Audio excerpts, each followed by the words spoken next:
Pessoal, vamos finalizar, né, a nossa correção, nossas 4 últimas questões, né?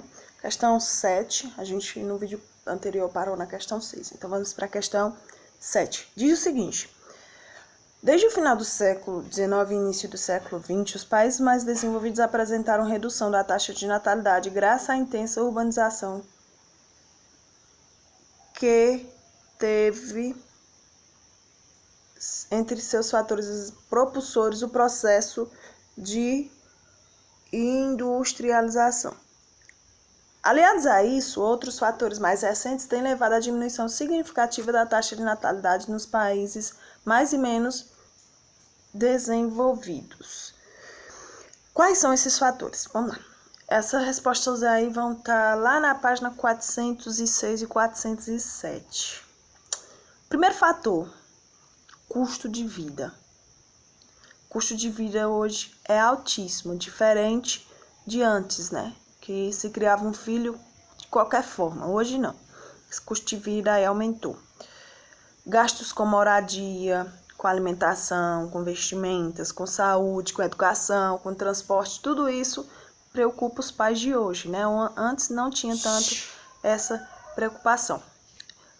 Outro fator: a difusão dos métodos contraceptivos, ou seja, os anticoncepcionais, né? As pílulas anticoncepcionais, os preservativos, a esterilização, né?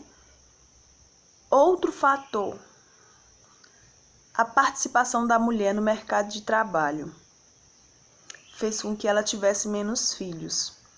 Antes a mulher não precisava trabalhar fora, né? Não tinha essa questão. Então ela se dedicava apenas para cuidar da sua casa e dos seus filhos. Hoje não, né? A grande maioria das mulheres trabalham fora. E isso vai fazer com que ela diminua o número de filhos, né? Então houve essa redução na taxa de natalidade. E tem também a questão do planejamento familiar, né? As pessoas se planejam mais hoje em relação a filhos, né? Mesmo assim, ainda existem algumas populações que não possuem esse planejamento familiar e a taxa de natalidade ainda continua elevada, né? Então, esse crescimento da população diminuiu devido a esses fatores. Questão do custo de vida, a questão da difusão dos métodos anticoncepcionais e a mulher no mercado de trabalho. Planejamento familiar, certo? Então, galerinha, essa daí vai estar lá na página 406, 407. Questão 8 diz o seguinte: o que são pirâmides etárias e o que representa cada parte de uma pirâmide? Pirâmides etárias. Pirâmide etária é um gráfico, né? Vai tá falando sobre ele lá na página 410, 411. Que vai estar dividido por faixa etária, né? Ou por idade. Então, vai estar dividido aí por sexo e por idade.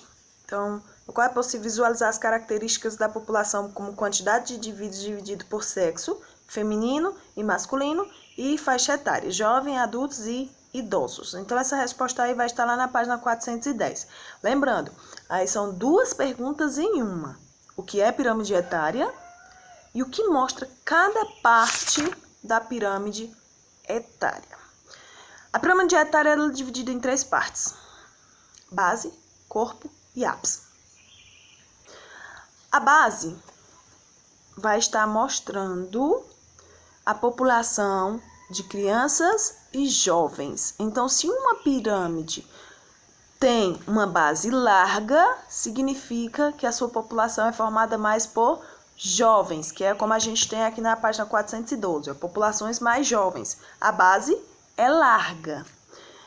Se uma pirâmide tem o corpo, ou seja, o meio ali mais largo, significa que ela possui uma população maior de adultos, ou seja, população em processo de envelhecimento, mais adultos.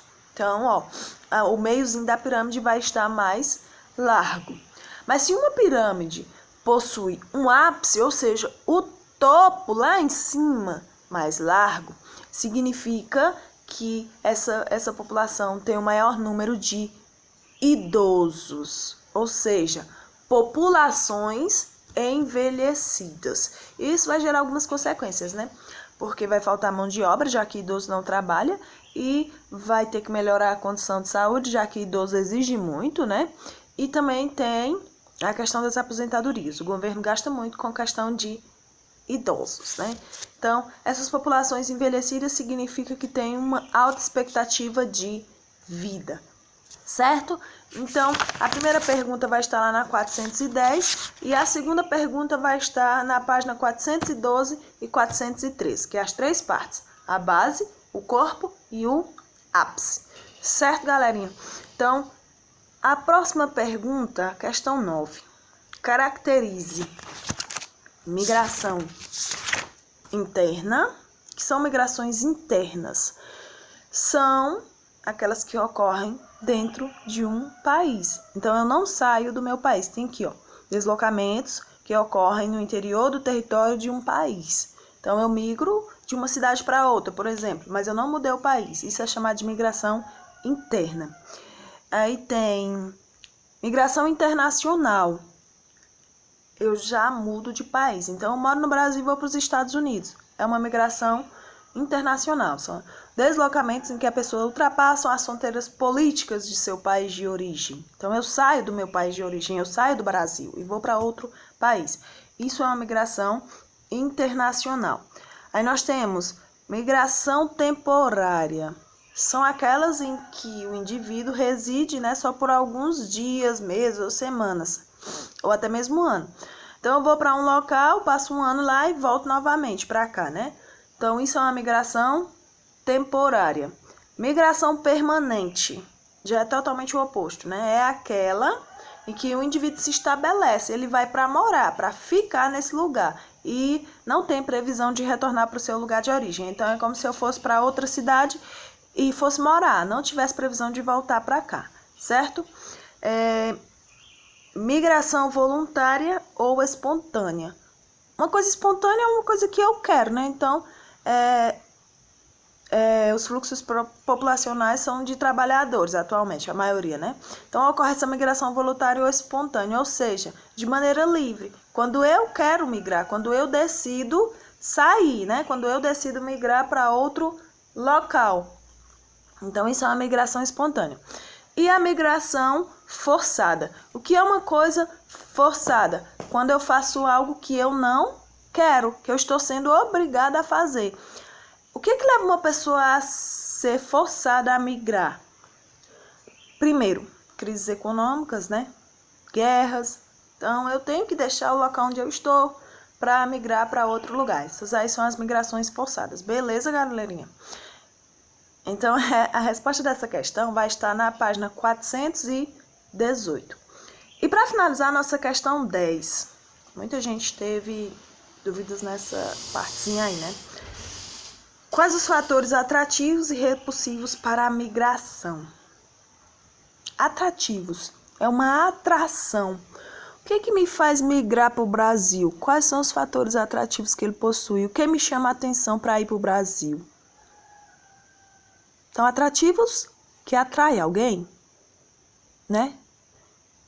Podemos citar melhor condição de vida, de segurança, acesso a medicamentos, a serviços de saúde, maior renda, né? Trabalho melhor, melhor condição de vida, tudo relacionado a melhorias dentro da nossa vida, né? O que vai melhorar na minha vida se eu migrar para aquele país? Então, isso são atrativos. Aquilo que faz com que eu me sinta atraída para migrar para determinado lugar, ok? E fatores repulsivos, que repudia. O que faz eu repudiar este lugar? Eu não gostar deste lugar. Eu não querer ir para esse lugar. Guerras, conflitos, tanto militares quanto religiosos, fatores também de ordem natural, como catástrofes naturais, vulcões, terremotos, tsunamis, Quem é que vai querer migrar para um lugar que tem guerra? Eu não quero, tu quer? Quem é que vai querer migrar para uma área que sabe que a qualquer momento pode ser atingido por um tsunami? Eu também não quero. Vocês querem? Não, né? Eu tenho certeza que não. Então, isso são fatores repulsivos que fazem eu repudiar determinado lugar, que faz com que eu não queira migrar para determinado lugar. Então, a atração me atrai, me faz querer ir. Repulsão me faz não querer ir, faz eu odiar o lugar, certo? Então, isso são fatores repulsivos e atrativos. Ok, galera, espero que tenha dado aí para corrigir. Sim, lembrando, tá na página 419 e 420, a nossa 10ª questão, ok?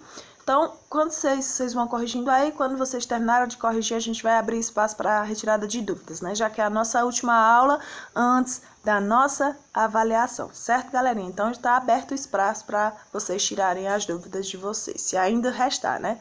Então, se ainda tiver alguma duvidazinha, seja ela qual for, manda aqui no grupo ou no PV que eu vou estar respondendo. Beleza? Então, valeu!